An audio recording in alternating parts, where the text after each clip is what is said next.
నమస్తే రమగారు. నమస్తే జయ. రమగారు, మనం గతంలో 2 జన్మల కథలు కొన్ని చెప్పుకున్నాం. ఒకటి చెప్పుకున్నట్లున్నాం. అలాంటివి ఇంకేమైనా ఉన్నాయండి? అవి భలే ఇంట్రెస్టింగ్ ఉంటాయండి. అవొకటి గత జన్మ రహస్యాలని, పునర్జన్మలని ఇలాంటివి ఇది వినటానికి కూడా పునర్జన్మే, ఆ. మళ్ళీ పుట్టడం. మళ్ళీ పుట్టడం. పూర్వం రత్నాధిపుడని ఒక రాజుగారు ఉండేవాడు. ఒక దీవికి రాజు, చాలా పెద్ద దీవి. అయితే ఏంటంటే ఈయనకట చుట్టుపక్కల అన్ని రాజ్యాలు జయించేయాలి, అందరూ రాజకన్యల్ని వివాహం చేసేసుకోవాలి, అలాంటి కోరిక. చాలామంది రాజకన్యలతోటి వివాహం కావాలి, చాలా రాజ్యాలు తన కైవశం కావాలి. విష్ణుమూర్తిని బాగా ధ్యానించి ప్రార్థించేవాడు ఈ విషయం కోసం. ఈ విషయం గురించి. విష్ణుమూర్తిని ప్రార్థన చేశాడు చాలా కాలం. ఒక రకమైన తపస్సులాగా నిత్య పూజ జరిపితే ఒకనాడు విష్ణువు ఆయన అనుగ్రహించాడు. ఏం చెప్పాడంటే, నాయన, ఒక శ్వేతరశ్మి అని ఒక ఏనుగు ఉంది, నా అనుజ్ఞతోటి నీకు ఇచ్చాధారి అంటే ఎప్పుడు కావాలంటే అప్పుడు ప్రత్యక్షమయ్యేలాంటి ఒక ఏనుగుని నీకు కానుకగా ఇస్తాను. నువ్వు ఆ ఏనుగుని ఎక్కి ఏ రాజ్యానికి వెళ్తే ఆ రాజు నా యొక్క ప్రేరేపణతోటే తన కూతుర్నిచ్చి నీకు వివాహం చేస్తాడు, నీకు కప్పాలు చెల్లించి నీకు లోబడిపోతాడు అని వరం ఇచ్చాడు. వరం ఇస్తే అతనికి బ్రహ్మాండమైన తెల్లని ఏనుగు, 4 దంతాలు ఉన్నది, ఐరావతంలాగా కనపడే ఒక ఏనుగు, శ్వేతరశ్మి అనే ఏనుగు మబ్బుల్లో నుంచి దిగి వచ్చేసింది దీనికోసం. అది ఏనుగుని అధిరోహించి తిరిగేవాడు. ఒక్కొక్క రాజ్యాన్ని జయించాడు. ఎంతమందో రాజుల్ని జయించేశాడు. అందరూ ఒప్పేసుకున్నారు. 80,000 మంది రాజుల్ని జయించి 80,000 మంది రాజకన్యకల్ని వివాహం చేసుకున్నాడు ఇతను. 80,000 మందితోటి ఏం చేశాడు, ఎలా చేశాడు, సంసారం వాళ్ళతో ఎలా జాగ్రత్త పెట్టాడు, కొట్టు చావకుండా ఎలా చేశాడు, అసలు ఎలా గుర్తున్నారు ముందు? అవన్నీ అడగద్దు. ఓకే. అయితే ఏమైంది, ఈ 80,000 మంది భాలే హాయిగా, చాలా సంతోషంగా, చాలా గొప్పగా, విశేషంగా జీవించాడు ఆయన. అయితే ఒకసారి ఏమైందంటే, ఈయన దాంతో ఒక జైత్రయాత్ర ముగించి నగరానికి వస్తుండగా, నగరానికి బయటే ఇంకా నగర ప్రవేశం చేస్తూ ఉండగా ఒక పక్షి, చాలా పెద్దది, అది ఏం చేసిందంటే ఏనుగుని ముక్కు పెట్టి గుచ్చేసింది.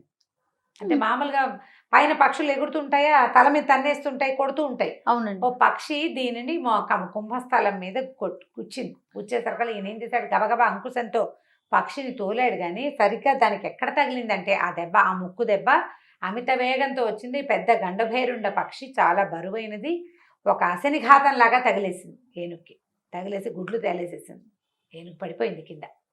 ఇక తిప్పుకోల, స్పృహలోకి రాల, ఒక రకమైన మూలుగు, కదలిక లేదు, చాపచొట్లాగా పడిపోయి ఉంది. ఈయన ఎంత ప్రయత్నం చేసినా ఏనుగుని స్వస్థత పరచలేపాడు. భగవద్దత్తమైన ఏనుగు, అది ఎందుకు పడిపోయిందో ఈయనకు తెలియలేదు. అక్కడి నుంచి వారా వీరా ఎంతమందినో పిలిచి అడిగాడు, ఏం చెయ్యాలి, ఇంకా ఊరు దాట్లా, ఊళ్ళోకి వెళ్ళే అవకాశం లేదు, ఊరు బయటే, ఇది అంటే నగర ద్వారాల బయటే జరిగింది. అప్పుడు తాంత్రికులు, కర్తాంతికులు, వాళ్ళని వీళ్ళని అందరినీ పిలిస్తే వాళ్ళు ఏమన్నారంటే, మహాపతివ్రత హస్తస్పర్శ తగిలితేనే ఇది లేస్తుంది, ఇది దైవికమైన ఏనుగు. ఆ పక్షి కొట్టిన చోట దాని ప్రాణం తలుపు దీని మీద తగిలింది. పతివ్రత ఎవరైనా ఏనుగుని ముట్టుకుంటే ఇది లేస్తుందంటే, ఈయన ఉంటే మనకేం కొదవ పతివ్రతలకి, 80,000 మంది లేరు నా భార్యలు. అలాగని భార్యల్ని రప్పించాడు. 80,000 మంది రాజకుమార్తెలు అంటే 80,000 మంది మహారాణిలు, రాణులంతా ఒక్కొక్కళ్ళు విడివిడిగా వచ్చి ఏనుగుని కావలించుకున్నారు. కదలిక లేదు. వాళ్ళు సిగ్గుపడ్డారు. ఈయన తల ఎక్కడ పెట్టుకోవాలో తెలియని స్థితికి వచ్చేసాడు. ఇంతమంది రాణిలో ఒకటి పతివ్రత లేదు, ఈయన కర్మకి పాపం ఎవరు లేరు. ఒక్క భార్య కూడా పతివ్రత కాదు. సిగ్గుతో చచ్చిపోవాలనిపించింది ఈ రత్నాధిపుడికి పాపం. ప్రపంచానికి తెలిసిపోయింది చూడు, ప్రపంచం తెలుసుకుంది ఇది వీళ్ళ పతివ్రతలు కాదు అన్న విషయాన్ని. ఆయన చాలా సిగ్గుపడ్డాడు. ఆ సమయంలో హర్షగుప్తుడనే ఒక వ్యాపారస్తుడు ఈ నగరానికి వస్తున్నాడు వ్యాపారం కోసం. ఆయన ఈ పరిస్థితిని తెలుసుకుని ఏమన్నాడంటే, అయ్యా, నా దగ్గర ఒక పని చేసి ఆవిడుందండి, నాకు దాసురాలు, నాకు సహాయంకురాలుగా వస్తుంది నేను ఎక్కడికైనా వెళ్తే. ఆమె పేరు శీలవతి, మహాపతివ్రత. ఆమె ముట్టుకుంటుందండి మీ ఏనుగునంటే ఈయన ఏమనుకున్నాడంటే 80,000 మంది మహారాణులు అయ్యారు, ఇక శీలవతి ఎవతో వస్తుంది, సరే రాని నాయన అన్నాడు. ఇంకేం చేస్తారు, ఏదో ఒక ప్రయత్నం చేయాలి. ఆ శీలవతి వచ్చి కాళ్ళు చేతులు కడుక్కొని వచ్చి నమస్కరించి ఈ శ్వేతరశ్మిని ముట్టుకునేసరికల్లా లేచింది ఏనుగు. లేచి నిలబడింది, మెల్లిగా తిప్పుకుంది. రాణులు సిగ్గుబడి నగరంలోకి వెళ్ళిపోయారు. ఈయన ఈ రత్నాధిపుడు ఢామని చాపచుట్టగా పడ్డాడు ఈవిడి కాళ్ళ మీద.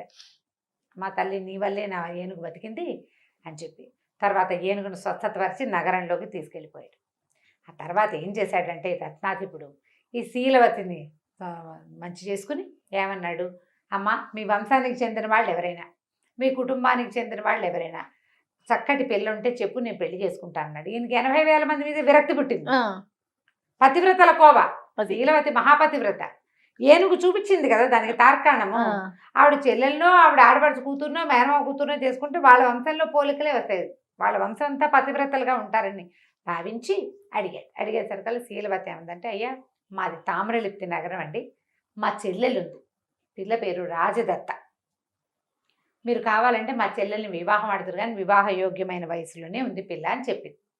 ఈయన ఏం చేశాడు, వెంటనే ఆ హర్షగుప్తుని ఈ శీలవతిని తన శ్వేతరశ్మి ఎక్కించుకుని ఏనుగు మీద కొంతమంది పరివారంతో ఆ తామ్రలిప్తి నగరానికి వెళ్ళాడు. వెళ్ళి పిల్లని చూసి పెళ్లి కుదుర్చుకున్నాడు. ముహూర్తాలు పెట్టేయడానికి కార్తీకులు ఏమన్నారు, అయ్యా ఇది సమయం కాదండి, ఈ సమయంలో మీరు కనుక వివాహం చేసుకుంటే మీ భార్య అసతి అయ్యే అవకాశం ఉంది, పతివ్రత కాకపోయే అవకాశం ఉంది, కాబట్టి ప్రస్తుతానికి ఆగండి కొన్నాళ్ళు అంటే ఆయన నేను ఆగలేను అన్నాడు. నేను ఆగలేను, వెంటనే చేసేసుకోవాలి, పెళ్ళి అయిపోవాల్సిందే ఇప్పుడే ఈ ముహూర్తానికి, కాకపోతే అసతి అవుతుందని అనుమానం ఉంటే అసలు ఆ పిల్లకి రెండో మనిషి కనపడకుండా చేస్తాను నేను. పరాయి మగవాళ్ళు ఎవరైనా ప్రవేశిస్తే కదా ఆ పాతివ్రత్యం భంగం అయ్యేది, అసలు ఆ అవకాశం లేకుండా చేస్తా అని చెప్పి ఏం చేశాడు, ఈ పిల్లని పెళ్లి చేసేసుకుని ఆ రాజదత్తని ఏనుగు ఎక్కించుకుని తన ఇంటికి తీసుకొచ్చేసి తను ఉండే ఊరికి చాలా దూరంగా సముద్రంలో ఉన్న ఒక రత్నాల దీవిని ఈ అమ్మాయికి నివాసంగా చేశాడు. అదొక దీవి, పడవేసుకుని వెళ్తే కానీ మామూలు డింగి పడవలు అవి కుదరవు, పెద్ద పెద్ద నౌకలే వెళ్తాయి అక్కడికి.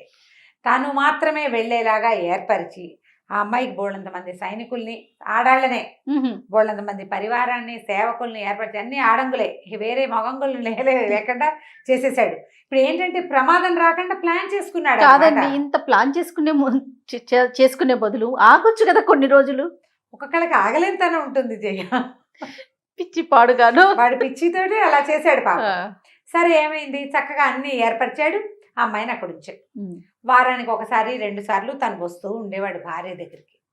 అయితే ఒకనాడు ఏమైంది, ఓ రోజు రేపొద్దున్నే తెల్లవారుజామున వెళ్ళిపోవాలంటే ఆ అమ్మాయి ఆ తెల్లవారుజామున భర్తను వదిలిపెట్ట, ఉండు నాతోటి నాకు తని తీరలేదు నువ్వు అంటే, అతను అప్పుడప్పుడు వస్తున్నాడు, ఉండిపో నేను ఒక్కదాన్నే ఉండలేకపోతున్నానని బాగా బతిమలాడి. ఆయన ఏమన్నాడు, ఎందుకు రేపు రాను, మళ్ళీ ఒక్క రోజుకి వచ్చినప్పుడు ఈసారి 4 రోజులు ఉంటా అని, అక్కడ అవసరమైన పని ఉంది, రాజకార్యం ఉందని ఆ పిల్లని వదిలిపెట్టి బయలుదేరాడు. ఈ భర్త వెళ్ళిపోయాడు, నౌకలో పడి వెళ్ళిపోయాడు. ఈ అమ్మాయి ఆ గేటు బయట నిలబడి ఆ నౌకలకేసే చూస్తోంది. ఇంతలో ఏమైంది, ఈయన ఇటు వెళ్ళాడు, అటువైపు నుంచి ఆ సముద్ర తీరం నుంచి ఒక కుర్రాడు నడిచొచ్చాడు. అతను ఎవరా ఏమిటా అని అడిగింది. అతను ఏంటంటే ఏదో ఒక ఊరు నుంచి బయలుదేరాడు పడవలో, ఆ పడవ కాస్త బోల్తా పడింది, ఇతను అంటే నీళ్ళల్లో ఎట్లా కొట్లా మునిగి ఇక్కడికి చేరాడు. చక్కటి వయసులో ఉన్న కుర్రాడు, రత్నాధిపుడు కొద్దిగా పెద్దవాడు. ఈ కుర్రాడు ఈ అమ్మాయికి అనురూపమైన వయసు ఉన్నవాడు. దాంతో ఈ అమ్మాయి ఏం చేసింది, రారా నాకు అతిథిగా ఉందుగాని అని చెప్పేసి లోపల తీసుకెళ్తుంది. రాణిగారు, ఆవిడని కాదనే వాళ్ళు ఎవరు అక్కడ, అంతా ఆవిడ ఇష్ట ప్రకారమే సాగుతుంది, ఆవిడికి మంచి చెడు శుద్ధులు చెప్పే జనం ఎవరు లేరు అక్కడ. ఆ కుర్రాడిని తీసుకెళ్ళి చక్కగా వాడికి బట్టలు అవి మార్పించి, స్నానం చేయించి, బట్టలు మార్పించి, శుభ్రంగా తాగడానికి తినడానికి అన్ని ఏర్పాటు చేసి, మంచము పక్క ఒకవాడికి ఒక గది ఏర్పాటు చేసి అతనితో పాటు ఆ గదిలోకి వెళ్ళిపోయింది అమ్మాయి. ఏకాంతం, భర్త లేకపోవటం, అక్కడ తన మాట కాదనే వాళ్ళు ఎవరూ లేకపోవటం, తనకి అరుదుగా దొరికినటువంటి ఈ అవకాశంతో ఆ అమ్మాయి కాస్త అతనితో స్పెండ్ చేయటం మొదలుపెట్టేసింది. ఒక్కరోజు గడిచింది. ఈయన రత్నాధిపుడు వెనక్కి వచ్చి తన భార్యతోటి ఏకశయ్యాగతుడై ఉన్న ఈ కుర్రాన్ని చూసేసరికి మండిపోయింది అతనికి. ఇదేమిటి, ఎవడరా నువ్వు అని కొట్టాడు.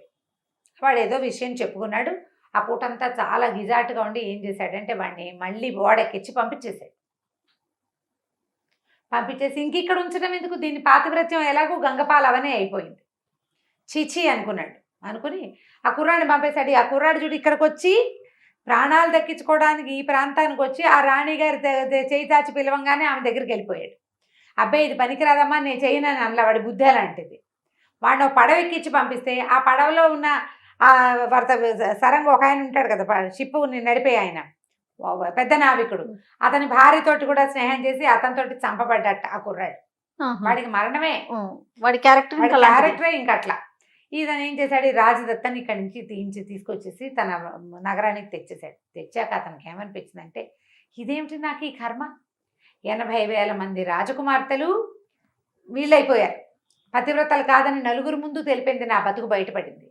ఇది కావాలని శీలవతి చెల్లెలని మహాపతివ్రతల కోవకు చెందిందని తీసుకొచ్చి ఇంత జాగ్రత్తగా ఎక్కడా కనబడకుండా దీంట్లో ఎలాగంటే రామచిలక ప్రాణం లోపల ఎక్కడో పెట్టి రామచిలకలో పెట్టినట్టుగా దాచిపెట్టినా కూడా దీని పాతివ్రత్యం పాడైపోయింది. ఎందుకు నాకు ఈ తపస్సు ఏమిటి, నాకు ఇదేమిటి, రాజ్యం ఏమిటి, నేను రాజుతానం ఏమిటి, నాకు ఇదేం వద్దనిపించేసింది, వద్దని వెళ్ళిపోదాం అనుకున్నాడు.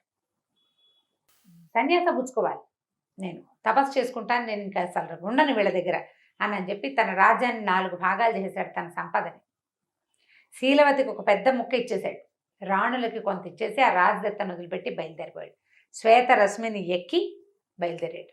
ఆయన ఇట్లా నగర ద్వారం దాటేసరికల్లా ఈ శ్వేతరశ్మి మృంగుమని మాయమైపోయి ఒక బ్రహ్మాండమైన ఆకారంలో ఉన్న ఒక దివ్య పురుషుడు అక్కడ కనపడ్డాడు.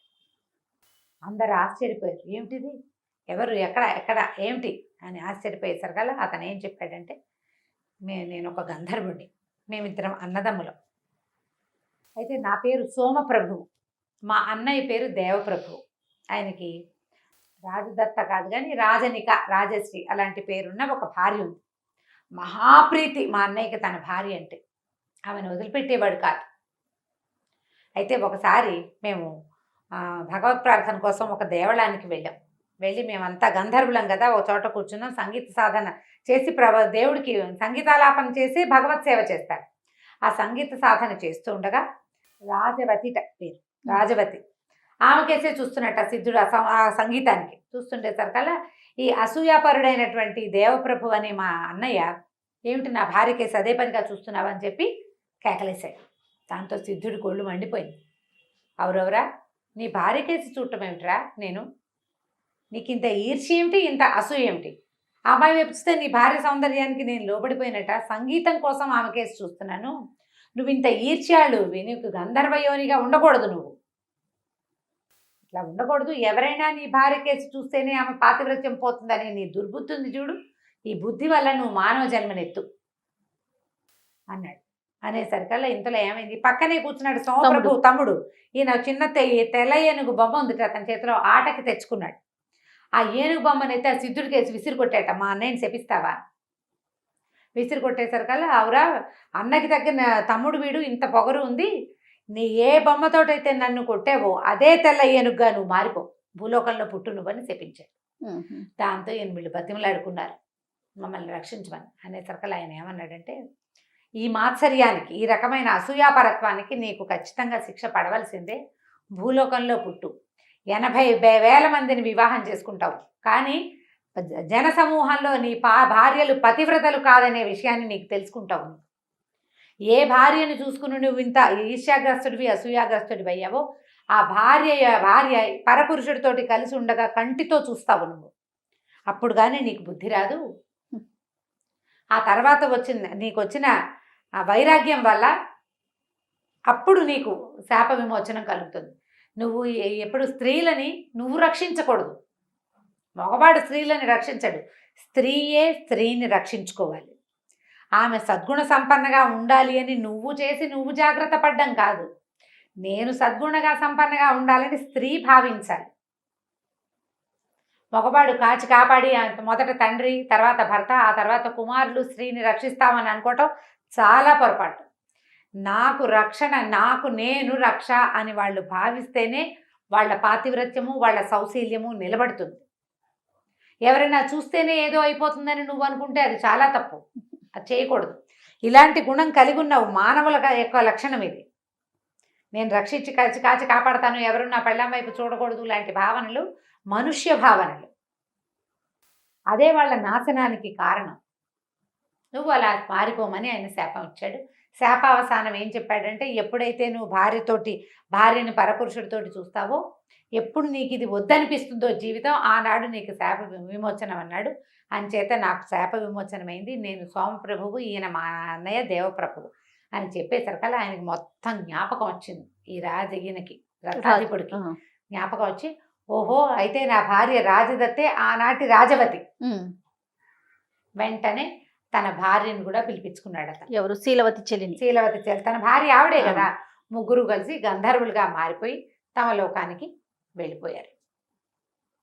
మొదట గంధర్వులుగా ఉన్న వీళ్ళు ఈ ఈర్ష్యాపరత్వము, అసూయాపరత్వము, తన భార్యను ఎవరు చూడకూడదు అనే ఒక దిక్కుమాల గుణంతో మానవులుగా జన్మించవలసి వచ్చింది. జన్మించి ఎలాంటి అవమానం పొందాడు అతను? వీడి పెళ్ళాం పతివ్రతలు కాదు, వీడి భార్యలు అంటే ఎంత చిన్నతనం. 80,000 మంది. అది అదే 80,000 మంది. మళ్ళీ మామూలు వాళ్ళు కాదు, రాజకుమార్తెలు. కావాలని చేసుకున్న శీలవతి చెల్లెలు కూడా శీలవతి కాలేదు చివరికి. అలాంటి పరిస్థితిని ఈర్ష్యాపరత్వమే అతనికి తీసుకొచ్చింది. ఈ సందర్భంగా ఆ కథలో చెప్పబడేది ఏంటంటే, స్త్రీని పురుషుడు రక్షిస్తున్నాడు అని అనుకోవటం భ్రమ. స్త్రీకి రక్షణ ఆమె యొక్క సౌజన్యము, సౌశీల్యమే, కానీ మగవాడు ఆమెను ఇతరుల నుంచి కాపాడలేడు. వాళ్ళకి వశం కాకూడదు, ఇంకొకళ్ళని నా జీవితంలోకి రానివ్వకూడదని ఆ స్త్రీ అనుకుంటే ఎలాంటి పరిస్థితుల్లోనూ ఆమె పాతివ్రత్యాన్ని తప్పదు. నువ్వు కాచి కాపాడి ఎక్కడైనా తీసుకెళ్ళి చీకటి గుహలో దాచేసినా అక్కడ కూడా ఏదో ఒకటి జరుగుతుంది పొరపాటు. ఆమె అనుకోవాలి. ఆ సందర్భంగా ఈ కథ చెప్తారు. కథా సరిసాగరంలో కథ ఇది. చాలా బాగుంది రమ్మ గారు. ఇంకొక స్టోరీతో మళ్ళీ కలుద్దాం. నమస్తే. నమస్తే జయ.